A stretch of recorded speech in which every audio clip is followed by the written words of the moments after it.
The Bitcoin landfill story just got another twist as this story goes even crazier.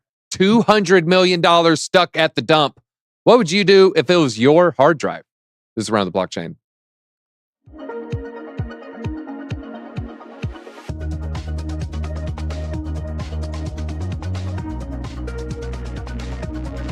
Let's just get right into the show. We got 4 fantastic guests, folks. We're going to start on the top left. He's in the green, folks. He's looking like an NFT or some sort of anime character. It is Rice TVX. Rice, how are you doing today?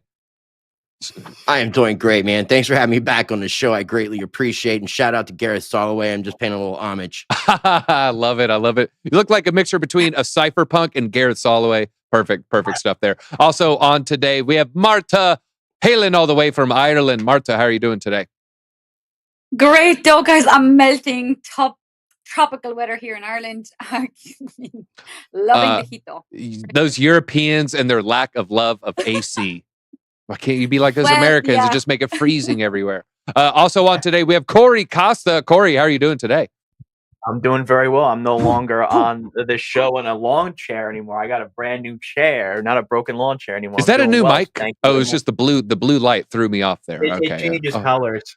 Thanks for having me again, DZ. Always good to be here. Always a good time. And 1 point for the new chair. And then last but not least, we have Cryptogrady holding it down. Cryptogrady, one of the best energy in the space here. How are you doing today?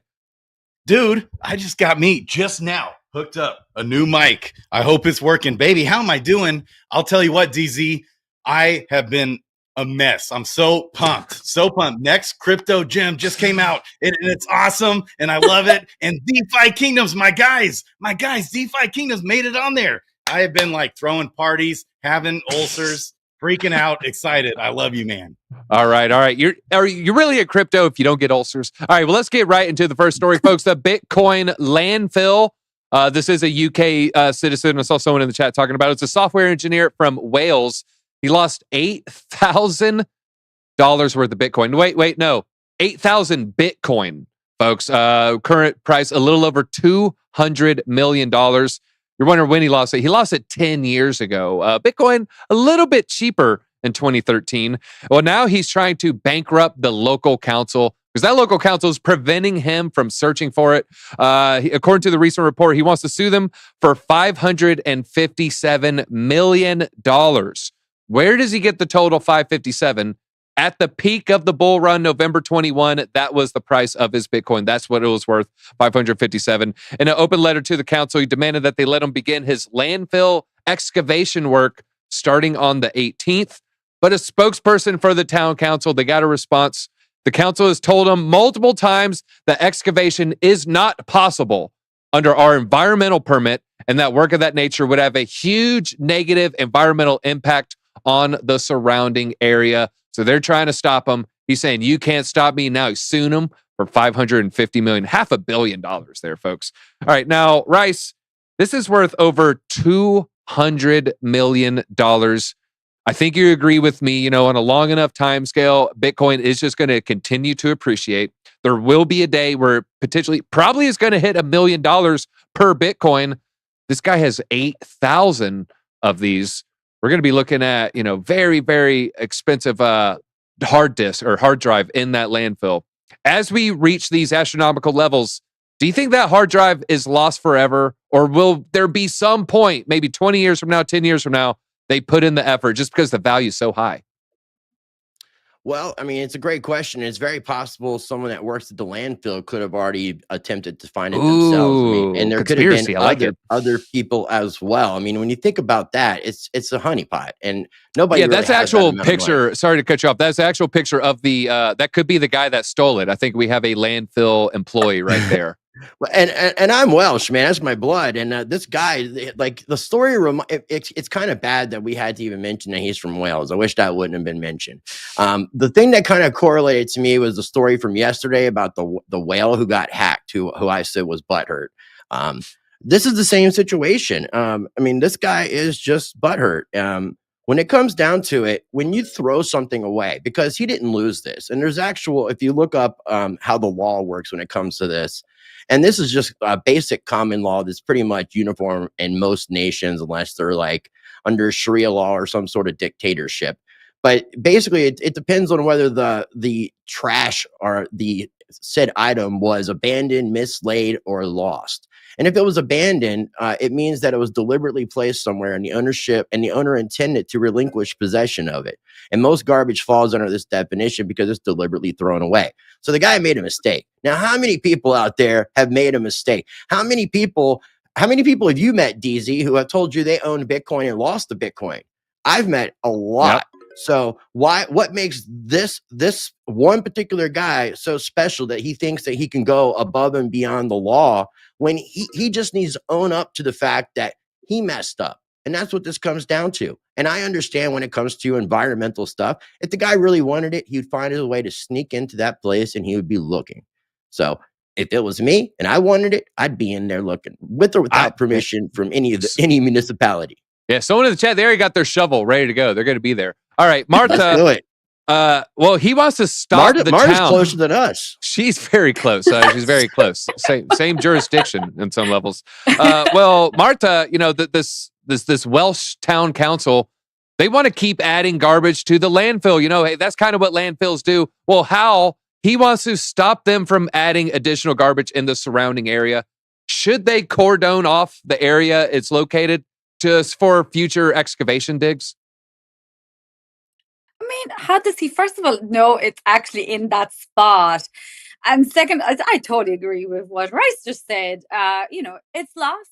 And if he, it's obviously a call for desperation right now because he's trying to sue them. He must have money to sue as well, first of all, because, is he just basing it on the fugazi that he's going to find that Bitcoin and then pay for the lawsuit, or what's going on there? If he wants to find it, he can definitely go and find ways, like Rice was just mentioning.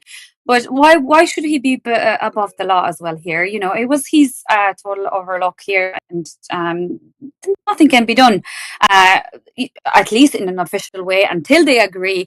Maybe as a kindness of sorts, they should maybe meet him halfway and say, look, for time being, we're going to. But at the end of the day, they have their rules and they should stick to it. It's another thing, real quick. It's a stinky situation. Yeah, go ahead, Rice. Didn't this guy put out something like a year and a half, maybe 2 years ago, offering up a reward if people could find it? Yep. So I mean, he's spent a lot of time looking for this as well. So it's kind of like you've already looked for several years, man, and you've already enticed other people to as well. Just give up. Just give it up. But it's become a bit of an obsession, when you think about it as well, because it's like unrealized P&L when you leverage trade. You're obsessing with money you actually don't have, and you're already spending it. Yeah, kind of like my monkey JPEG. Corey, well, it's $200 million today. I think you agree one day it's going to be worth $1 billion. I think eventually it'll be worth $5 billion. I think eventually it'll be worth $10 billion. Is there ever going to be a day where the value of it reaches such a high level that maybe the town strikes a deal with the guy and says, hey, we get a cut, you get a cut, now the landfill is yours? And also, follow up, what do you think that value will be? What finally wakes them up? When do they finally smell the coffee? There's always a price on revision. There's always a price on laws. I mean, you could literally, I forgot who said this, but you could buy a politician for $10,000, $20,000. I don't see any reason why. That was a BlackRock employee. Exactly. Yeah, BlackRock. There you go. You can buy a politician at basically at any price, unfortunately. But here's the thing: I believe wholeheartedly that there is going to be a number, and I'm thinking it probably will be around $1 billion, or maybe even back to Bitcoin's all-time highs, where the excitement and the euphoria comes again, and the town says, based on the emotional sentiment of the market, that good idea. They start getting into euphoria. Maybe we can break and possibly revise these until we find this. So we find this hard drive, but after the hard drive is found, they can revise the environmental laws back to prior of what they once were before the revision. So I think that the number would be the all-time high again, about 69K. in 2021. I think they'll do that. And I think that they're going to mandate a deal where they could garner some of that money to put in the town's treasury, I guess. They'll revise the law, and then they'll just retract on the revision of that law back to what the environmental laws once were after they get their cut. That's my honest opinion on it. We got Monk Mining in the chat. He's really going to lose his mind when he sees that Bitcoin moves pretty soon. Did you find it? Did you find it? And if it was me, every morning I would check that wallet balance. I would have that address pasted, the Bitcoin scanner. Can I just actually add? No one spent it yet. My kind of speculation here is, and question is, what basis is he, like, what guarantee is he given that he has actually he can access that money? Could be the world's biggest grifter. That's a very fair point. That's my point. Like, he would have to give like a very solid proof that, yes, when I find the wallet, I can access the money, and that's what I'm going to give you. What proof does he have? Like, they're not going to, a council isn't going to just agree on a waffle and a promise if they don't have proof. So does he actually have? Yeah. Let me take the hard drive home. I have the password written down at home. Over 10 years, it's been outside at a landfill. Like, do you think the thing is operational? That's like, what a lot of people are saying too. I think there are some firms that might be able to extract the information on it, just like you can shoot your hard drive and then the feds can still find some things on there. Fair enough. Right. And wasn't there another story about a guy who is trying to access his wallet and he has 2 more attempts to find? I can't remember that total, but that'd be very I'd be puckering for sure. All right, last question on this one. Grady, he's asking for the highest possible amount as far as Bitcoin's prices. He's not talking about today's price is not tomorrow's price. He's talking about the all-time high in November, $557 million. What are your thoughts on that angle? Is that fair? Is that, a little ridiculous? What do you say? DZ, it feels like it's a little much. Yeah, maybe, right? Kind of pushing it there, maybe a little bit with the valuation. He could have sold the top, Grady, correct? Do you think he could have sold the top, sold all of the coins at the very top? Yeah, maybe he would have perfectly sold it right at that. That's right. Seems pretty logical. This guy is an ambitious guy. He's very optimistic to even put that out there. The other thing, he's optimistic to think, he'll have to move heaven and earth to find this hard drive. And let's just imagine that somehow Ice Cube's chance in hell that he finds that thing. Okay, there's also, I would think, right, when things go to the dump, don't they get like compacted and then water? You think that hard drive is going to be functioning? He's going to be able to access that. Seems like a stretch to me, DZ, but this he's going for it. He's optimistic. He's shooting for the moon. Ice Cube's chance in hell. All right, you did a great impression of my portfolio's value just then. Yes, right. That's basically what's happened. Very accurate. Hit the like button if you're feeling some tears of commonality here. All right, let's talk about SBF. Chat, try not to go as crazy as you normally do when we talk about SBF. Let's go ahead and get the picture out of the way, Owen. SBF, more drama. The book is going to release soon, folks. We're less than a month away from the book, and the book is scheduled to release the very same day that his trial begins in Manhattan on October 3rd. It's written by the Big Short author, Michael Lewis. Maybe you've seen the movie or read the book. The book generated a massive bidding war. Everybody wanted the rights to this book. Well, Tim Apple, aka Tim Cook and Apple was the winner. They ended up having the winning bid of $5 million to secure the rights for this book. And there are other adaptations in the work. A&E, I think, has a mini-series A&E is a documentary film going to be produced. And then the $1 billion crypto heist is a limited series also being produced. We don't know what Apple's going to end up releasing. I would love to see it on Apple. Maybe Jonah Hill, Josh Gad. I think both would be good. What is unclear, though, if the writer's strike will have any effect on the release dates of any of these projects. But meanwhile, it looks like the book's still chugging along. Coming out October 3rd, folks. All right, well, Rice, you may be actually familiar with some of the people's work. The people doing the docuseries did the John McAfee documentary. My question to you would be, Rice produces it. What's the ultimate SBF FTX project look like? Would you do like a documentary? Would it be a limited series? Would it be fiction? Would it be nonfiction? Would you do an animated movie, puppet show at the local library? What is the Rice TVX? Do you have Arya from Game of Thrones playing Caroline? Just paint me a picture here. I like the idea of mixing a documentary with maybe some puppets. For some reenactment for the polycule specifically. Yeah, a puppet polycule, that is just a dream come true. So yeah, that's definitely got to be included. But I mean, all kidding aside, I mean, this comes from the author of the movie that came out, The Big Short, right? Yes. Okay, and I'd like to. I'm sure a lot of people watching this have watched The Big Short. That is an incredible movie, and there's no way that he's going to be able to top himself with that story. And the sad thing is just we didn't see a bunch of movies. I mean, there were some things that came out about Bernie Madoff, but we didn't see that kind of stuff happening. And I don't want to see us glorifying this scammer. I mean, he is nothing but a piece of trash for the cryptocurrency space. He's become the poster child for crypto to make crypto look bad. I think that between everything that happened last year with Celsius, with Three Arrows, with FTX, et cetera, and all the fallout between that, now we're at all-time lows in searches for cryptocurrency when it comes to search engines in the past 7 years, I believe, 6 or 7 years. So, and I would put a lot of that on the individual known as Sam Bankman-Fried because of what he was involved in. Now, one thing I do want to say is I know that this book is coming out, or this thing is coming out at the same time as his court case. I hope that he gets convicted to 11,197 years in prison. All right.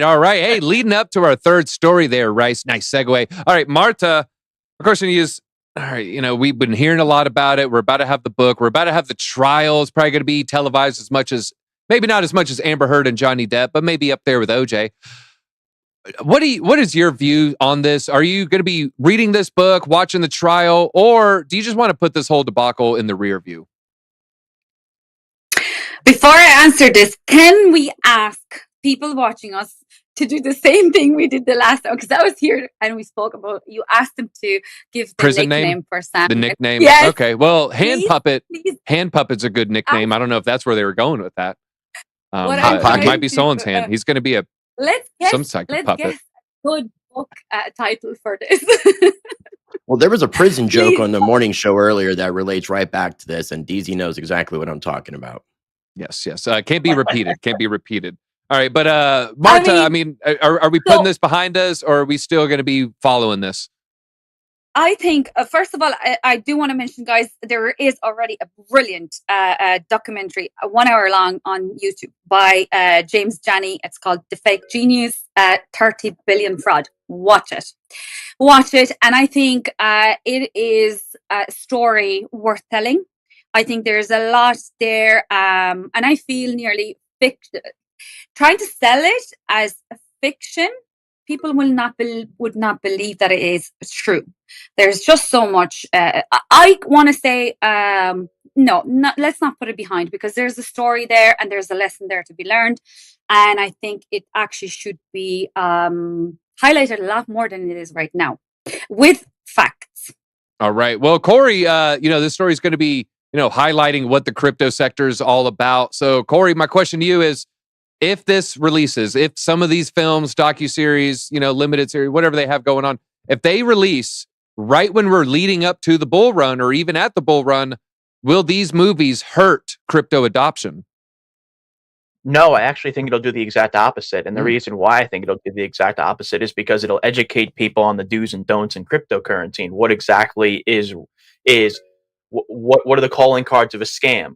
What constitutes a fraud in cryptocurrency? What are the leading indicators that can create a model where people can look and figure out for themselves that they don't get tricked, that this is a fraud or not? I think this would be very educational in a bull market where euphoria is taking precedent, because when people are in euphoria, they don't really focus on education. They focus on the green candles. But people don't realize at the same time that when you focus on the green candles, you tend to not take to heart, and you don't take to heart what can be constituted as a scam, a rug pull, a honeypot.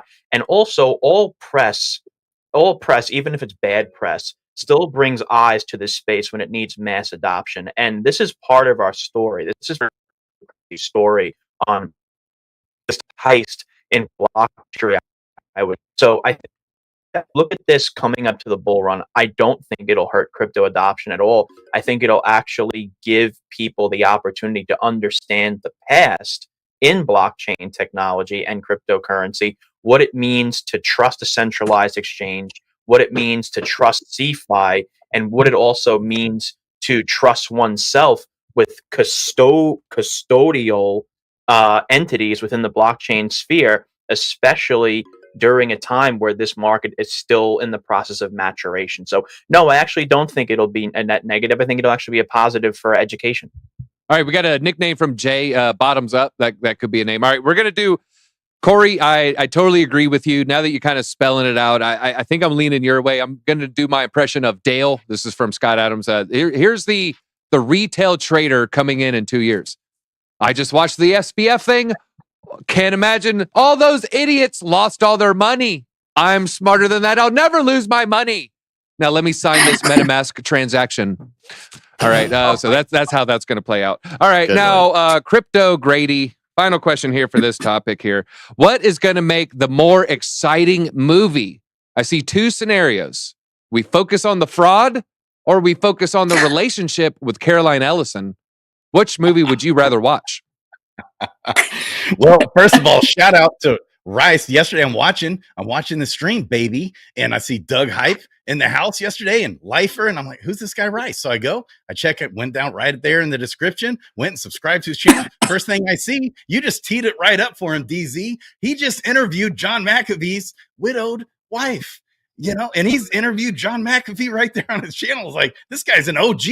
This guy's awesome. Okay. And he didn't even talk about it when you teed it right up for him. Come on, Rice. All right. One extra point for Rice. In fact, I'm stealing all 9 of yours, and Rice is I'm going just very shadow. All right. Well, we'll leave it. Shadow ban and censor Grady. Oh, man. Dang. Okay. YouTube pretends like I don't exist. So it is what it is. They're not going to title. That is crazy. Have you ever been blackballed on YouTube like that before? Oh yeah, I'll tell you the story sometime. It's very. I can write a book. Even talking blackballed about is also SBF's prison name. Sorry, I had to say it. Cryptogrady. But what movie would you rather watch, dude? They're gonna be hyping up that relationship they had going on, whatever he was doing, right? And of course, they're gonna work it all in. I don't think they're gonna pick one or the other. It's gonna be. They're just gonna show the good, the bad, and the ugly, and the really ugly in this case. All right. Are you saying they're going to show the polycule in action then? Is that what you're saying? Yes. Pineapples in action. Pineapples. right there. We don't talk about pineapples on this channel, everybody, especially when they're upside down. All right. Let's talk about the 11. I want to add go ahead, Rice. Go ahead. Because adult films like to make parodies. Just saying. Exactly. Oh, I'm not looking that one up. I'm not looking that one up. Can I ask Corey, you one question? Yes. I was going to ask you, would you rather watch a movie titled Fraud FTX, or would you rather watch a movie called Anal on Alameda? Well, if it's on Cinemax, at 2 a.m., I think you know the answer. Let's do the 11th. This show's getting. I thought yesterday's episode was fun. Yeah, today's episode even better. Please hit the like button, everybody. Make sure you're subscribed, and to all the channels below us. All right, let's talk about the kids watching. Let's talk about the 11,000-year jail sentence. Everybody, we're talking about a Turkish exchange operator. He was operating one of Turkey's largest crypto exchanges when it went offline in April of 2021. That's actually a picture of him. Wait a minute. Owen, that is the wrong photo. No, that is not. There we go. Actually look pretty similar there. No, that is the guy in question. We actually have a photo. This is an artist mock-up of what he'll look like after serving the 11,000 years in total. I don't know if we'll be able to share that photo, but we do have that one up. Yeah, go ahead. That's an artist rendition. AI made that photo. That's what he'll look like. What's wrong with me? All right, so the founder, his name is Faruk Azer, and he fled with his brother and sister to Albania, but was later arrested about a year and a half later. They finally caught up with him. after Interpol red notice. Looks like they got 7 charges for fraud and money laundering, and Turkish authorities did not waste any time throwing the book at these people. According to local media, the trio has been handed down in total 11,196-year sentence and a $5 million fine. Eventually saw 21 different defendants facing 40,000 years combined. The one guy, though, takes the cake with the 11,000-year sentence. 16 of the 21 were acquitted. 4 were released due to lack of evidence. And then the other 3 are the 3 in question right there. 11,000 years for, it looks like $2 billion went offline when that exchange went down. All right, so $11,000. Rice, you know about governments sending messages. We've seen it with Assange. We've seen it with Snowden. We've seen it across the board. We've seen it with McAfee. They're sending a message here. Do you think other crypto exchange founders receive that message, or is Turkish authorities going to be locking someone else up in a couple years? Up, you got the Matrix muted. There he is. And my mouse was not wanting to work. This has a lot of different perspectives when you kind of look at things. Yeah, they gave him a really lengthy sentence. Obviously, it's something that he's not ever going to get out of prison for. But I don't know that it was necessarily to detract other people from doing this. I mean, obviously, there's going to be consequences, and we've seen all kinds of levels of consequences. But the most important thing from the article that you guys sent at the very, very end, the very last, the collapse of the Thodex created a stir in Turkey where crypto has been used as a hedge against sky-high inflation and the steep devaluation of the lira. I just was looking up something a minute ago. This was reported on September 6th, 2 days ago. The Turkey inflation rises 59% as the Turkish lira devalues. So the country itself is having some problems, and a lot of people have been looking at crypto as a hedge against that. And the country realized that. And at the same time, the country wasn't trying to punish its citizens for that. And the citizens were using the biggest exchange and got screwed over by these criminals. So I completely understand why the government had to do something, because in a sense, this was trying to appease the people, because the people are already kind of upset with the fact that their money's been devalued. And then on top of that, you got a criminal who took advantage. Now, again, there are scammers out there and they're scum of the earth, but this is like bottom feeder crap. Like, to do this to someone in your own nation when your nation is experiencing what it's currently experiencing, that is a travesty in and of itself. Honestly, I would have just put the guy to death. I wouldn't have even given him a life sentence. I wouldn't have given him 12,000 years. I would have given him a torture death ritual and ended his life in front of everybody to see it, because and that's the crazy thing. The country used to do Ottoman Sharia law, and they changed to the codified civil law that the rest of the world uses. And this seems like it would be much more of a Sharia law penalty, because it seems very, very excessive. But again, I think this, for once, was for the people. Yeah, I would say a drawn and quartering in a public square would probably be a better deterrent than, fantasy number of years. Now, tie onto a pole and give everybody some big rocks. Okay, everybody all right. gets stoned. All right, everybody gets to throw a hacked ledger at them. All right, Marta, what do you feel? Is that a little harsh? Is that a little harsh? Tying him up like a witch in the Salem witch trials, throwing ledgers and treasures at his face. Is a life sentence or even a death sentence too harsh? If you're the judge, how would you decree the punishment here? $2 billion is a lot of money, after all. It is a lot of money. Question is, Sam, 30 billion. What would you give him? I mean, if I was a judge, I think I agree with Rice. You probably would want to match it with some sort of, what did those poor people go through? Like, Turkey has already, like we've mentioned, I know a lot of people that live there. Their situation is quite difficult, especially after recent, the earthquake. Their export has suffered. The government keeps printing money. Their inflation isn't 56%. It's actually over 120%, as far as I know. So yeah, to do that to your own people, where actually, if you didn't know this yet, crypto in Turkey is tax-free. So it is nearly tax haven. And to, exploit everyone who's coming to you with, trying to build their dreams and better themselves.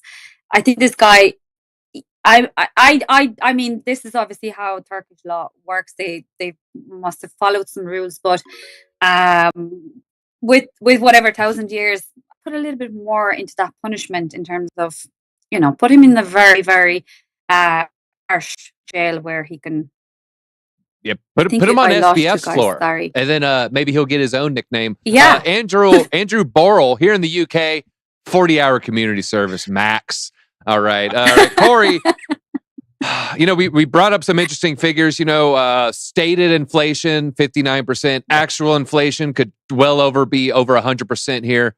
Is this honestly just a scapegoat? Were they looking for a scapegoat to take the pressure off their own failing monetary system? I think it's a little bit of both. I think that when it comes to nations like Turkey, and you have these type of you have this type of judicial system, there is an element of cruelty, and I think that there is an element of cruelty that's necessary. But I do think that in every single nation, there is this economic model where if the nation is not doing well economically, specifically during an election time or during times of economic hardship, there's always a necessary component to try to find the scapegoat. And you see that in America, where the political party will blame the other political party or the other administration or the previous administration. And I have no doubt in my mind that in America, in Turkey, they're doing the same thing to try to negate the issue that they created as a result of their failing currency. And what they're doing is blaming individuals within their own country that are, quote unquote, facilitating this so that they can get the flack off of them because of the failing system. Because a populace can only go so far surrounding economic hardship before you have some type of Lockean revolt, where you overthrow the state as a result of economic turmoil. We see this time and time throughout history. So I'm not surprised by any means that they're trying to utilize a scapegoat that can be just made an example of as a result. So personally, in my opinion, I think this is a scapegoating model towards this guy, but I also think they're necessary for this space. It seems like we are in a space of rehabilitation as opposed to retribution. Yeah, always mess up your last sentence there for some reason. It sounds perfect, and then we're going to blame the YouTube overlords, Corey. But great points there. All right, well, Cryptogrady, he's bringing up a good point where, honestly, I'm surprised there's not a revolution already happening in Turkey. So my question to you is, will Bitcoin prevent more revolutions or create more revolutions? I can see both sides. One, it's, oh my God, we got to, escape the matrix here. But on the other end, it's like, oh, well, I have the ability to not watch my money go in flames. So maybe I won't, go marching down to Capitol Hill. What's your take here? You'd think the governments would start to figure out, why inflation happens. I think that the Turkish lira is already down like 857,000 million %, and then they just keep printing more money, right? I mean, they can't seem to figure that out. I don't know why. It's crazy, because we were hearing about this like 4 years ago. Like the Turkish lira devalued by, and there's Bitcoin was huge in Turkey. And it just, I guess they continue printing and printing more money. So they need Bitcoin. It's like Crypto Lifer says, baby, Bitcoin is life. Bitcoin is freedom. I love how he says that. And so they need it. Will it create another revolt? Well, maybe that's needed. To break out. Maybe it's needed to have another revolt. Good ending point there. All right, well, folks, yeah, Rice. So you actually have the final word. So yeah, go ahead. I did want to add that they had a lot of protests happening in March because of the international women's stuff that was going on. But as far as winning today, I appreciate everybody for being on the show. Make sure you guys follow everybody else. I want to encourage you again. Make sure you subscribe to my channel, and I'm going to give you guys a little preview. Tomorrow, me and Crypto Blood are going to be going live on a uncensored live stream, and we're going to be doing I Hate Trump episode number 9 for Uncensored. So we're going to be going live on YouTube at 1:00 p.m. Eastern time tomorrow, Saturday the 9th of September, and then we're going to be taking that uncensored action to Rumble at 1:15 p.m. so we can speak freely without having to worry about the YouTube overlords and make America great again. Much love. Guys, make sure you're a sub to all the channels and have your notifications on. So when that stream goes live, you're going to be able to see it. Same goes for Grady, Costa, Marta, all putting out great content. Appreciate you sticking around this long. If you haven't hit the like button, please go ahead and do that. If you're not sub, please go ahead and do that as well. That's all we got, folks. Have a wonderful weekend. Go outside, touch some grass, at least one blade, at least one time. I'll see you Monday with the morning stream. Until then. Rice, easy Rice, you're a legend, man. Right.